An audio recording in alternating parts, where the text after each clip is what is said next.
ये unsung heroes हैं जो ये काम कर रहे हैं, और यहाँ पे उन लोगों ने आना है जो बूढ़े, बच्चे, बीमार, नादार, गरीब, वो लोग आएंगे जो मुफ्त अद्वियात की सप्लाई यहाँ पे की जा रही है फार्मासिस्ट की तरफ से, डिपार्टमेंट की तरफ से। ये यहाँ से मेडिसिन सप्लाई कर देंगे उस डिपार्टमेंट को, फिर यहाँ पे जब कम होगी तो यहाँ पे फर्दर जो परचेज होकर मेडिसिन, पहला माइनोफाइलिन इंजेक्शन लिखा ना, उसके आगे लिखा है यूज्ड और नीचे डेट लिखी हुई है कि ये 11/24 का था, लेकिन 11/24 से पहले इस्तेमाल हो चुका है। एमरजेंसी वाला फार्मासिस्ट, ओपीडी वाला फार्मासिस्ट, उसका ये नॉलेज बहुत मैटर कर रहा होता है कि उसको कितना पता है। फीमेल्स हैं जो फार्मासिस्ट बन रही हैं, तो आप मुझे बताएं आपकी बीइंग फीमेल क्या मोटिवेशन थी, और आप इनको क्या बताएंगे जो फीमेल क्राउड हमारा है। आपने सुना तो होगा look like sound like, first in first out, ठीक है। अब ये किस तरह से करते हैं? और मैं फार्मेसी टेक्नीशियन हूँ और 32 साल से इस शोबे से फार्मेसी डिपार्टमेंट को या फार्मासिस्ट की जो क्लास इसको प्रमोट किया गया है, इसको आगे लेकर आए हैं और इससे बहुत फ़र्क पड़ा है। नियर एक्सपायरी है उसको हमेशा आगे रखना है और जो लॉन्ग एक्सपायरी है उसको पीछे रखना है। और अकेले ही काफ़ी साल मैंने स्टोर कीपिंग की है, लेकिन अब जो दौर आ गया है 2016, 17, 18 के बाद बड़ा ज़बरदस्त आया है। जब हम लोगों का दौर था मेडिसिन नीचे पड़ी होती थी, एक्सपायर हो जाती थी, हमें कुछ पता नहीं होता था क्योंकि हमारी तरबियत, हमारी ट्रेनिंग, हमारी तालीम उस लेवल पे नहीं थी जो आज है। और ये बड़ा अच्छा हो गया है कि ये आज के स्टोर में और आज से कुछ 10 साल के स्टोर में आसमान और ज़मीन का फ़र्क है। मेडिसिन पड़ी पड़ी ख़राब हो जाती थी, हमें पता नहीं होता था, टेम्परेचर जो है ना वो मेंटेन नहीं रहता था। लेकिन अब वो दौर नहीं रहा, अब बहुत ज़बरदस्त दौर आ गया। और ये जो फीफोर लासा के बारे में अभी बता रहे थे, ये जो लासा यानी एक जैसी मेडिसिन जो दिखने में एक जैसी हो, सुनने में उनकी साउंड एक जैसी हो, वो इकट्ठी नहीं रखनी। यानी आपका कल को आप फार्मेसी मैनेजर बनेंगे, आपका स्टोर से तल्लुक़ होगा, आपका मेडिसिन से तल्लुक़ होगा। ये बड़ी ज़बरदस्त बात है, ये असूल है, इसको आपने फॉलो करना है। एक कंपनी की जो एक जैसी नज़र आ रही है और जिनकी साउंड एक जैसी है, उनको एक जगह पे इकट्ठे नहीं रखना, उसमें कोई जहर भी हो सकता है, ठीक है। और जो क्योंकि ये ओवरऑल जो फार्मासिस्ट की जिम्मेदारी होती है, फार्मासिस्ट चाहे वो किसी भी डिपार्टमेंट से हो, ये उसकी जिम्मेदारी होती है। फार्मेसी टेक्नीशियन का वो काम नहीं रहा जो पहले था, अब फार्मासिस्ट आगे आ गए हैं, ठीक है। ये आप लोगों की जिम्मेदारी है। मुस्तकबिल में आने वाले वक्त में ये आप लोग इसको प्रैक्टिकली करेंगे तो फिर आपको पता चलेगा। क्लिनिकल फार्मासिस्ट हर रोज़ाना वार्ड में जाएगा, पेशेंट के पास जाएगा, उसकी फाइल देखेगा कि उसको क्या मेडिसिन लिखी हुई है, उससे पूछेगा कि आपको कोई मसला तो नहीं है, कोई साइड इफ़ेक्ट तो नहीं आ रहा। बाद बात ऐसे होता है कि पेशेंट एक डबल मेडिसिन ले रहा होता है। मिसाल के तौर पे उसने ब्रूफन भी शुरू की हुई है और साथ डिक्लोरान भी शुरू की हुई है, तो वो दोनों एक ही क्लास की हैं, तो मे भी उसको पेट में दर्द हो रही हो, अल्सर बनने के चांसेस होते हैं। तो इसलिए वो पूछेगा पेशेंट कोई मसला तो नहीं है, ठीक है। अगर पेशेंट कोई इशू फील कर रहा है, कोई मसला फील कर रहा है, तो बताएगा मुझे ये मसला आ रहा है। तो ये प्योरली फार्मासिस्ट की फील्ड है। देखें, अब अगर फ़र्ज़ करें फार्मासिस्ट थोड़े हैं या वो अपना काम नहीं करता तो ये और मसला है, लेकिन जगह बहुत है काम करने के लिए, बहुत जगह है।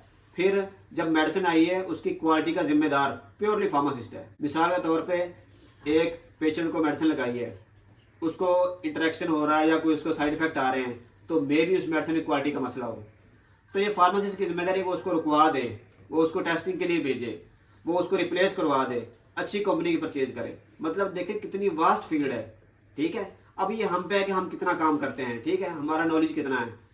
तो आपने ये डीमोटिवेट नहीं होना कि ये कोई काम नहीं है, फार्मेसी से रुल गए, कुछ भी नहीं स्कोप है। ये हम पे डिपेंड करता है कि हम क्या हैं। अगर हमें अच्छा नॉलेज है तो लोग हमसे पूछेंगे और डॉक्टर हमसे पूछेंगे, स्टाफ नर्सेज हमसे पूछेंगी, और अगर हमें कुछ नहीं आता तो फिर हमारी ये जो है ना फाइल क्लोज है, फिर हम कहेंगे हमारा स्कोप नहीं है, हमें कुछ भी नहीं आता। नो डाउट एंट्री थोड़ी सी मुश्किल है, कहीं भी आप जगह जाएंगे तो थोड़ा सा एंट्री मुश्किल है, लेकिन बाद में आप अपने आप को मनवाएंगे तो इंशाल्लाह सब कुछ आपका ही है। मैडम हमारी बहुत ज़्यादा फीमेल्स हैं जो फार्मासिस्ट बन रही हैं, तो आप मुझे बताएं आपकी बीइंग फीमेल क्या मोटिवेशन थी to be a part of this government setup और ये सारा कुछ, और आपने इसके बाद जब आप आगे इस फील्ड में तो आपने क्या सीखा, आप अभी भी मोटिवेटेड हैं या नहीं है, और आप इनको क्या बताएंगे जो फीमेल क्राउड हमारा? फीमेल फार्मासिस्ट जो है ना, इनके लिए बहुत है स्कोप है हर सेक्टर में। देखिए यहाँ पे हमारे पेशेंट्स हैं, 80% फीमेल्स हैं, वो प्रेफर करती हैं कि वो किसी फीमेल से इंटरेक्ट करें, अपना बताएं। बजाय इसके कि इवन के इमरजेंसी में जिस तरह मैं हूँ तो वहाँ पे मेल डॉक्टर बैठे हुए हैं, कोई फीमेल आई है ना, वो उनको चेक करवा के इंशाल्लाह सीट्स वगैरह आएंगी। और ये आपको यहाँ पे लाने का मकसद ये था, किसी भी बड़े प्राइवेट हॉस्पिटल में जा सकते हैं, ठीक है, आपको विजिट करवाने के लिए। लेकिन ये आप देखिए कि गवर्नमेंट सेटअप के अंदर हम में से ही लोग निकल के ये अनसंग हीरोज हैं जो ये काम कर रहे हैं। और यहाँ पे उन लोगों ने आना है जो बूढ़े, बच्चे, बीमार, नादार, गरीब, वो लोग आएंगे जो मुफ्त अद्वियात की सप्लाई यहाँ पे की जा रही है फार्मासिस्ट की तरफ से, डिपार्टमेंट। इनको हमने साथ नहीं रखना लासा की मेडिसिन को, क्योंकि गलती से अगर 25% डेक्सट्रोज किसी को लगना है उसकी शुगर लो है तो आप उसको KCL ना दे, KCL से उसकी फौरन डेथ हो जाए। और ये दिन रात काम कर रहे हैं, 3-3 शिफ्टों में काम कर रहे हैं, सुबह अलग फार्मासिस्ट, शाम को और रात को भी, ठीक है। तो ये आप लोगों में से ही हैं, आप लोग भी इसका हिस्सा बन सकते हैं। और ये आपको देखने में शायद आसान लग रहा हो, लेकिन ये from the time of purchase of the medicine, purchase भी डिस्ट्रिक्ट लेवल पे कौन कर रहा है? फार्मासिस्ट कर रहा है, ठीक है। सबसे खरीदी किताब फार्मासिस्ट का है, करोड़ों की परचेज होती है। वो मेडिसिन जाती है different THQs, tehsil headquarter hospital, DHQ district headquarter hospital, RSCs यानी रूरल हेल्थ सेंटर, और BHUs बेसिक हेल्थ यूनिट्स में वो मेडिसिन वहां तक जाती है जो एक फार्मासिस्ट ने परचेज की होती है। फिर वो मेडिसिन, जैसे सर ने बताया, कि तब तक इस्तेमाल नहीं होती जब तक कि उसकी DTL से टेस्टिंग ना हो। DTL के अंदर कौन बैठा है? गवर्नमेंट एनालिस्ट बैठा हुआ है as per the drugs act 1976। वो वहां पे उसकी टेस्टिंग करेगा और वो फार्मासिस्ट बताएगा फॉर्म नंबर 7, जिसको हम report of the government analyst कहते हैं, कि ये गुड क्वालिटी की है, स्टैंडर्ड की है, नहीं है। वो टेस्टिंग भी फार्मासिस्ट कर रहा है और उस टेस्टिंग के लिए भेज कौन रहा है? वो भी ये फार्मासिस्ट कर रहे हैं। ये सर भेज रहे हैं, जितने हमारे साथ ये ड्रग इंस्पेक्टर मैडम है, ये उसकी सैम्पलिंग करेंगी अपने फॉर्म पे, और गवर्नमेंट का भी फॉर्म होता है। कहीं पे कोई इशू आ जाएगा, जैसे सब स्टैंडर्ड, स्टैंडर्ड की नहीं है, या उसमें कोई चीज़ मिक्स है, स्पूरियस यानी जाली, मिस ब्रांडेड, ठीक है, उसकी लेबलिंग का इशू है, क्वालिटी का इशू है, तो वहाँ पे ये डोमेन है एक फार्मासिस्ट की, वो उसको रुकवा सकता है, ठीक है। आपके सामने ये डिफरेंट रैक्स हैं, यहाँ पे इन्होंने कितने बेहतरीन तरीके से इसको रैक किया हुआ है। इसमें पूरा का पूरा फार्मेसी डिपार्टमेंट का रोल है, फार्मासिस्ट, फार्मेसी असिस्टेंट, डिस्पेंसर्स, ठीक है। इन्होंने इनको देखिए बॉक्सेस में रखा हुआ है, प्रॉपर्ली इनको लेबल किया हुआ है। इनके अगर आप सामने देखेंगे, जरा मूव करेंगे तो आपको बिन कार्ड्स नजर आएंगे इसके ऊपर, ठीक है। उसके ऊपर इसकी जो डिटेल है वो यहाँ पे लिखी होती है और इस बिन कार्ड्स को अपडेट किया जाता है, ठीक है। उसके बाद इनकी सफाई, शेल्फिंग, रैकिंग, रिप्लेसमेंट। जैसी डिस्पेंसरी में मेडिसिन फॉर एग्जांपल 1000 पेशेंट्स को दे दी, वहाँ का स्टॉक कम होगा तो वो इंडेंट, जिसे कहते हैं एक तरह का ऑर्डर फॉर्म, वो इंडेंट भेजा जाएगा हमारी जो यहाँ के स्टोर के फार्मासिस्ट हैं, ये यहाँ से मेडिसिन सप्लाई कर दी उस डिपार्टमेंट को। तो यहाँ पे जब कम होगी तो यहाँ पे फर्दर जो परचेज होगी, जी ऑफिस से मेडिसिन आएगी, या हम लोकल परचेज को कहते हैं, डे टू डे परचेजिंग।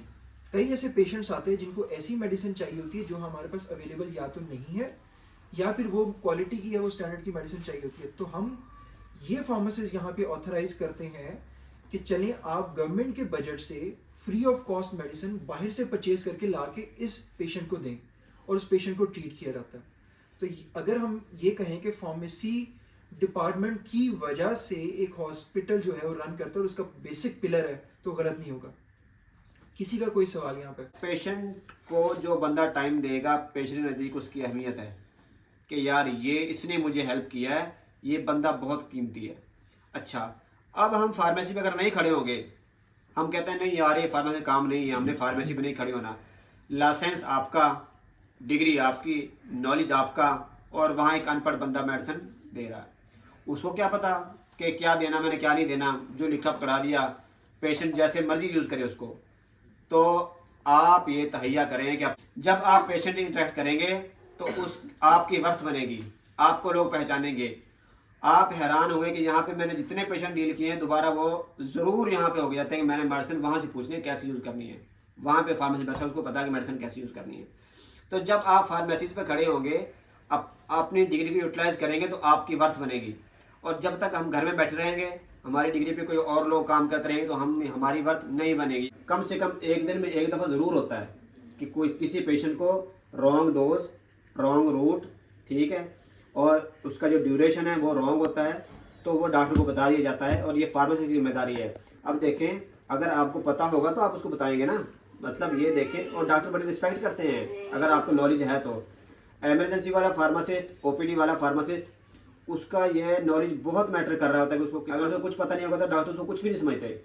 अगर वो नॉलेज उसके पास है और 2-4 पर्ची वापस करता है तो वो सारे उसकी बहुत रिस्पेक्ट करते हैं, यार ये तो हमसे भी सीनियर है जो हमें गाइड करता है कि कैसे आपने, क्योंकि जो डॉक्टर्स हैं वो फार्माकोलॉजी पढ़ते हैं सिर्फ 6 माह और आपने कितने साल पढ़ने हैं, कम से कम 4 साल आपकी क्लिनिकल फार्माकोलॉजी की शेप में आती है 2 साल, और 2 साल वैसे फार्माकोलॉजी शेप में आती है, तो आप 4 साल पढ़ते हैं। तो बताने का मकसद ये है जहाँ लिखी है तो यही पड़ी हो, ये भी फार्मासिस्ट का काम है। एक चीज़ अवेलेबल हो, जिस तरह से मैनिटोल है अवेलेबल है हमारे पास, लेकिन किसी कोई स्टाफ नहीं है या डॉक्टर है उसको पता नहीं है कि है कि नहीं, तो विद इन मिनट्स चाहिए होते हैं पेशेंट को। आपके पास पढ़ा भी है लेकिन उस पढ़े का कोई फ़ायदा नहीं है जब तक आपने इसको रिप्रेजेंट इस तरह से नहीं किया हुआ कि किसी को पता चले कि पढ़ा है कि नहीं। इसके लिए हमने लिस्ट लगाई होती है, ये आप देखेंगे list available medicine available in emergency. इसमें आपने टाइम टू टाइम इसको चेंज करने होता है कि कोई मेडिसिन खत्म हो जाए आप उसको निकाल देते हैं, कोई ऐड हो जाए आप उसको ऐड कर देते हैं। उसके बाद ये एक्सपायरीज लिखी हुई है, medicine and disposable to be expired, ये दिसंबर तक जो एक्सपायर्ड होने वाली है उसकी मेडिसिन क्वांटिटी और एक्सपायरी डेट लिखी होती है। ये जैसे पहला अमाइनोफाइलिन इंजेक्शन लिखा है ना, उसके आगे लिखा है यूज और नीचे डेट लिखी हुई है कि ये 11/24 का था लेकिन 11/24 से पहले इस्तेमाल आपके पास अवेलेबल नहीं है। और इसके अलावा ये रिकॉर्ड की गई है, अमेरिकासिन इंजेक्शन एंटीबायोटिक आपने मंगवाई है, ये आपने एंटर करनी होती है कि मैंने इस डेट को इस इंडेंट पे ये चीज़ इतनी मंगवाई है, फिर वो जब नेक्स्ट इंडेंट से पहले आपने यूटिलाइज करनी होती है, इस दिन इतने इंजेक्शन यूज हुए, इस दिन इतने हुए, इस दिन इतने। ये रिकॉर्ड कीपिंग है भी हमारा की रिक्वायरमेंट है कि रिकॉर्ड कीपिंग जो होगी वो मैनुअल होगी, मैनुअली साइन होगी। सिस्टम में तो अपनी सहूलत के लिए हम करते हैं एरर को कम करने के लिए। दूसरा आप ये देखें ये ग्रीन क्यों है ज़्यादा मेडिसिन, इसको पकड़े ज़रा, इसके ऊपर लिखा होगा एक मेडिसिन को, हाँ इस पर लिखा होगा गवर्नमेंट की प्रॉपर्टी या फिर ये, ठीक है। अब ये अगर बिकती है ना बाहर तो ये एक सीरियस ऑफेंस होता है जिस पे हम फील्ड में जाके FIR दे देते हैं, क्योंकि ये सरकारी मेडिसिन है, ये बाहर सेल नहीं हो सकती, ये बहुत बड़ा जुर्म है। साथ ही लगा होना चाहिए और ज़मीन पे आपने कोई मेडिसिन नहीं रखनी होती। ये इमरजेंसी ट्रॉली है, आपने यहाँ से डिस्पेंसिंग करनी होती है, डिस्पेंसिंग विंडो है पेशेंट, वहाँ आपने पेशेंट वाइज करनी होती है। उसके अलावा रिकॉर्ड कीपिंग है, इंडेंट बुक की बात करें हम मेन स्टोर से इंडेंट मंगवाते हैं, ये इंडेंट बुक है हॉस्पिटल की, इस पर आपने मेडिसिन मंगवानी होती है, कौन सी मेडिसिन मंगवानी है, कितनी क्वान्टिटी मंगवानी, अपने साइन, ये फिर मेन स्टोर चल जाती है, वहाँ से वो मेडिसिन मेरे पास आ जाती है, हम उनको स्टोर कर लेते हैं, रैकिंग कर लेते हैं, जिस तरह से लेबल वाइज जहाँ पे जो येलो में है, कुछ रेड में है, कुछ वाइट में है।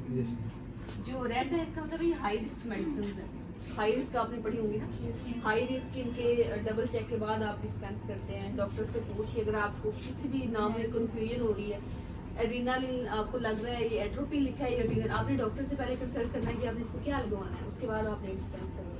उसके बाद येलो है, येलो का मतलब है ये लासा की मेडिसिन है, लुका लाइक साउंड लाइक है, जिस तरह ये 25% लिखा हुआ है और आगे KCL है, ये देखने में दोनों एंटीयूल सेम है।